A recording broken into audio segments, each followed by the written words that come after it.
प्रभु यीशु मसीह के सामर्थी और जलाली नाम में आज दिनांक 28 जून दिन बुधवार को हम आप सब श्रोताओं का हार्दिक स्वागत करते हैं। आज के दिन के लिए जो वचन है लिया गया है यह हिजकेल नबी की पुस्तक उसका 36 अध्याय 26 पद। वचन कहता है, मैं तुम्हें नया हृदय दूंगा और तुम्हारे भीतर नई आत्मा उत्पन्न करूंगा। मैं तुम्हारे शरीर में से पत्थर का हृदय निकालकर तुम्हें मांस का हृदय दूंगा।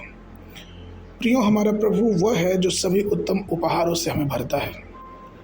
उसने हमें परिपूर्णता का उपहार दिया है, चाहे वो संसारिक उपहार हो या आत्मिक उपहार हो या आत्मा की पूर्णता की बात हो। परमेश्वर हमें कोई भी कार्य बड़ी भरपूरता से देता है। हमें अपने अंदर एक नई भावना जगाने की आवश्यकता है और वो भावना ये है कि क्या हम परमेश्वर की आत्मा से भरे हैं। क्या वो आत्मा हमारे अंदर है जो आत्मा हमें परमेश्वर के द्वारा मिलती है। हमारा प्रभु आत्मा है और जो लोग प्रभु की आराधना करते हैं अवश्य है कि आत्मा और सच्चाई से उसकी आराधना करें, क्योंकि ये आत्मा ही है जो हमें प्रभु के साथ जोड़ती है। एक वैज्ञानिक था जिसने कई वर्षों तक मुर्गी की प्रजाति पे गहन अध्ययन किया। उसने पाया कि मुर्गियाँ 22 तरह की अलग अलग आवाज़ें निकालती हैं। उन्हें जब भोजन की आवश्यकता होती है तो वो विशेष प्रकार की आवाज़ निकालती हैं। जब वो चील या फिर किसी हानिकारक जंतु को देखती हैं तो वो बिल्कुल अलग प्रकार की आवाज़ निकलती है। अर्थात हर बातों के लिए उनके पास अलग अलग आवाज़ है जिससे वो एक दूसरे से संवाद या फिर यूँ कह सकते हैं कि बातचीत करते हैं।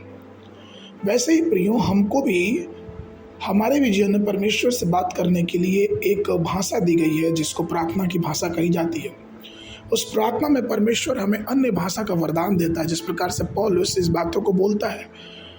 और यहाँ तक कि पुराने नियम में योएल नबी भी और दूसरे अध्याय 28 और 29 पद में इस प्रकार से कहते हैं, और उसके बाद ऐसा होगा कि मैं अपनी आत्मा सब प्राणियों पर उड़ेलूँगा।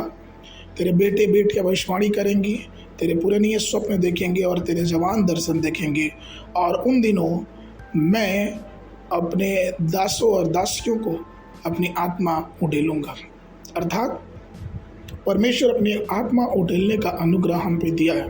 वो चाहता है कि हम उसके स्वतंत्रता की आत्मा से भर के भय की आत्मा, दुख की आत्मा, अविश्वास की आत्मा और प्रकार से अंधकार में जीने वाली और हमें अंधकार में ले जाने वाले शैतान के हर एक उन अशुद्ध आत्माओं से अपने आप को दूर रखें और परमेश्वर के अनुग्रह में और भी आगे बढ़ते जाइए। तभी होगा प्रियो जब हम परमेश्वर की उस आत्मा की खोज में लगे रहेंगे और परमेश्वर से हर वक्त उस आत्मा की मांग करते रहेंगे, क्योंकि परमेश्वर आत्मा है और जहाँ उसकी आत्मा है वहाँ स्वतंत्रता है। यही आज के मनन के लिए पद भी है, 2 कुरिन्थियों की पत्री उसका 3 अध्याय 17 पद, कि अब प्रभु आत्मा है और जहाँ प्रभु की आत्मा है वहाँ स्वतंत्रता है।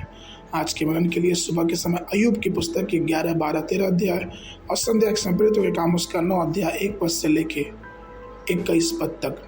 परमेश्वर आप सबको आशीष देवे।